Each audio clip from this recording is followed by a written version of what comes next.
Have you ever wanted to learn how to make your own bookish swag or merch for your books?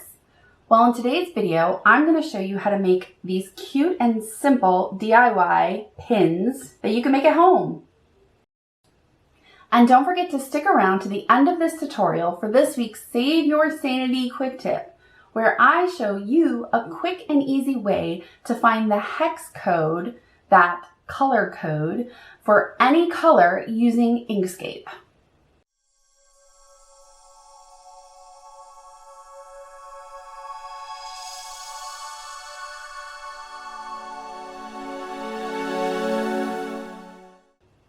Hi, and welcome to my channel. My name is Kimberly Grimes, and I am a young adult science fiction and fantasy writer.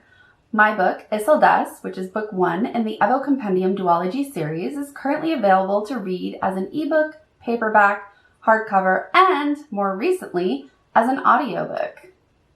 Kristin Hilgart did an amazing job narrating and producing Isildes' audiobook, and it's now available via Audible. And if you don't have Audible, totally okay. I will leave a free 30-day trial link in the description below where you can download Isildes as your first audiobook. I've also published a short companion novella called The Red Ember Forest, which can be read before or after Isildes.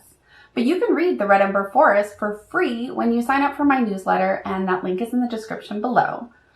To read excerpts on both of my books and the short stories I've published, which are in 2 different anthologies, visit KimberlyGrimes.com. I am on social media, but I mainly live on Instagram, so hop on over to my page, kgrimes.writes, where I post content for both readers and writers. All of my videos include timestamps in the description below. Before I get into the crafty stuff, because I love crafty stuff, I want to take a second to just really talk about how important bookish swag and merch for your book is when marketing your book. Whether it's something physical, like a bookmark or pens, stickers, magnets, or even pins, or you might want to give away something digital, like a bonus chapter, printable character artwork, or even set up a private social media event where you can invite certain people who pre-order your book. Whatever the swag or merch you decide to offer, make sure it looks professional and is memorable, because the whole point of giving out bookish swag and merch is to make sure the reader remembers you and your books. Think about household brand names that you see daily. Popular businesses create logos, an image, or a simple text that represent their brand. This visual triggers the brain to think about that company and their products. The more times you see the same logos over and over and over again, the more you're conditioned to believe that brand is popular and everybody is out there buying that brand. The point is, besides your book cover, which is the #1 marketing tool you have, you need to get your author brand or book swag / merch out there into the world so as many readers can see it. This gets readers to remember your name and your books, and hopefully catch the attention of potential new readers. I like giving out pins that say Isildes on them because it's an opportunity for someone to discover my book if they see the pin on someone's backpack or pin collection or wherever else people put their bookish pins. Creating swag and merch for your books can get pricey, and some things you're going to just have to suck up and pay, like bookmarks. I mean, some people out there might have laminating machines and they might, make their own bookmarks. But if you're going to order a large quantity of bookmarks, 250, 500, I recommend, just ordering bookmarks. I print my own bookmarks at gotprint.com. I so far have liked their services and their prices, and their shipping times have been pretty, standard.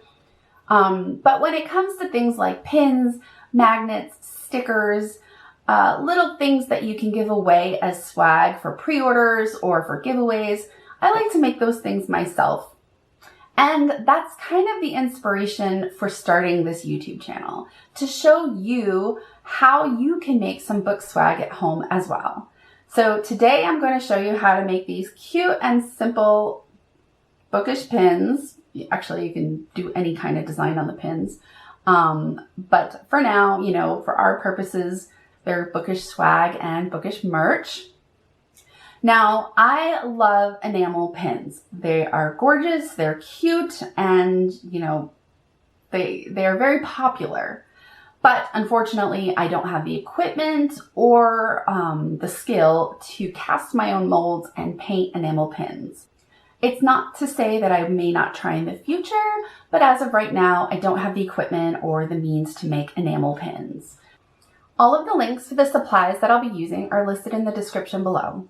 It's important to note that the Amazon links are affiliate links, which means when you buy something through Amazon, after clicking that link, I get a small affiliate commission at no extra cost for you guys. It's another great option for indie authors, and if you haven't already checked out the Amazon affiliate program, then I definitely recommend going and checking that out. But that is a whole other video. For today, let's stick to making pins.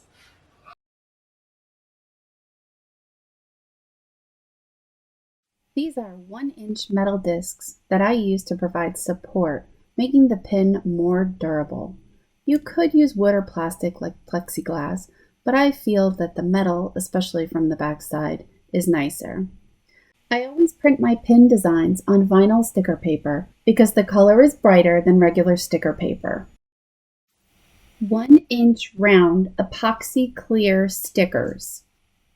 Next, you'll need these 10mm butterfly clutch tie tacks or pin backs.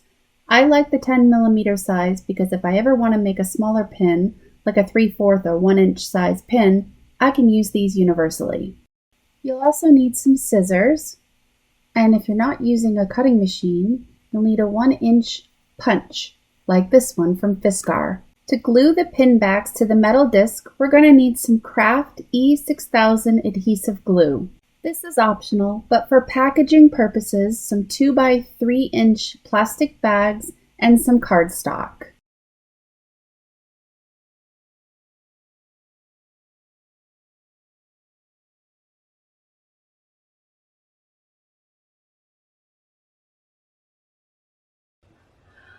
Okay, so that is the supply list that I will be using to make these pins in this video for you guys. I did opt to use the punch cut, the 1-inch round punch cut over my Silhouette Cameo machine, but you'll see I'll use both in the end, but I'm not going to go through the tutorial of the design on the Silhouette Cameo design program on the computer. So with that being said, and after the fact, I'm just going to throw this out there that I probably won't use the punch, even if it's for a handful of pins. I just wasn't really crazy about the punch, but it is a cost-effective option for people who do not have a cutting machine like the Silhouette Cameo or a Cricut machine. So the punch wasn't bad. It just, I think it's because it's sticker paper and it gets sticky a lot, but you'll see. We'll watch it in the video. But I just wanted to throw that out there right now. Okay, well, let's go make some pins. Here are some Isildes pin designs that I created and printed out using the Silhouette Cameo Design Studio. And then here are some random designs that I printed out. I designed with Canva just to show you the punch. So the Isildes pin designs I cut out using the Silhouette Cameo. Okay, for using the 1-inch Fiskar punch, you have to cut the stickers into strips. That way the punch can fit and you can align up the circle. So you need to cut it and cut it so it can get right underneath it. It may take a few attempts to get used to how close you need to cut the strips.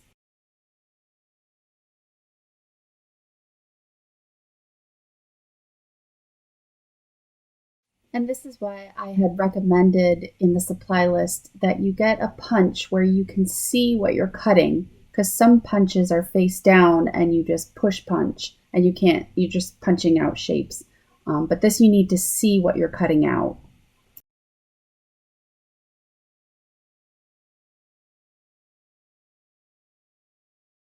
Because we are cutting through sticker paper, there's two layers, the sticker and the backing.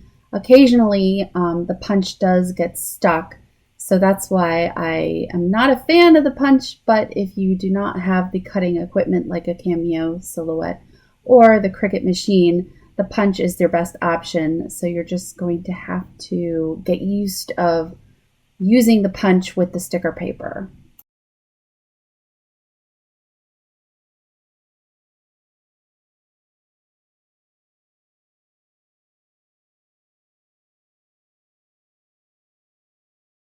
The benefit of using the Cameo Silhouette cutting machine is I could put as many sticker pins on one sheet and then cut it, and then I just peel them off and stick them on the metal disc.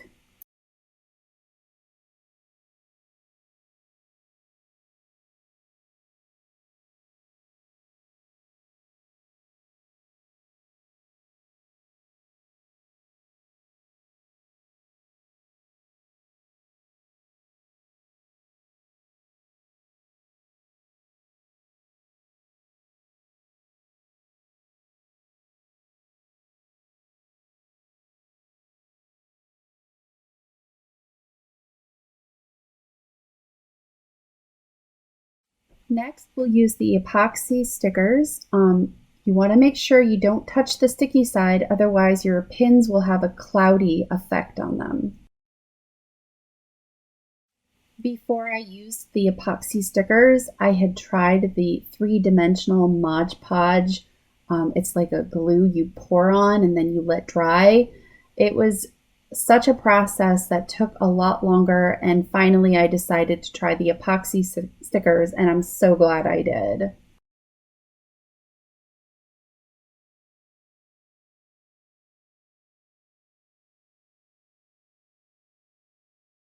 Just remember, don't touch the sticky side. And if you notice, I've been using the top protective film that it comes with, the epoxy stickers, to press so I don't get fingerprints on the top either.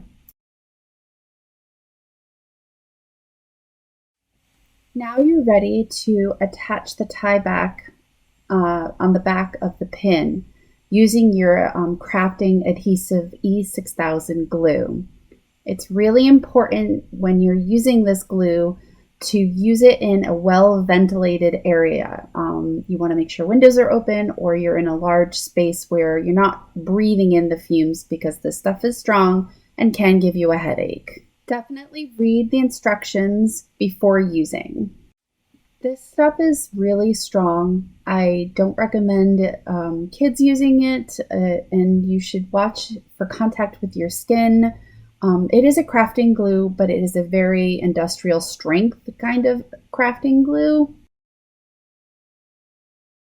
You don't need a lot when you apply onto the back of the tie tack, the pin back. I use a toothpick just to get a little bit off of the tip of the E6000, and then just put a little bit on, and then I center it on the back of the pin. I use a paper towel to put down the pins so they don't get scratched up.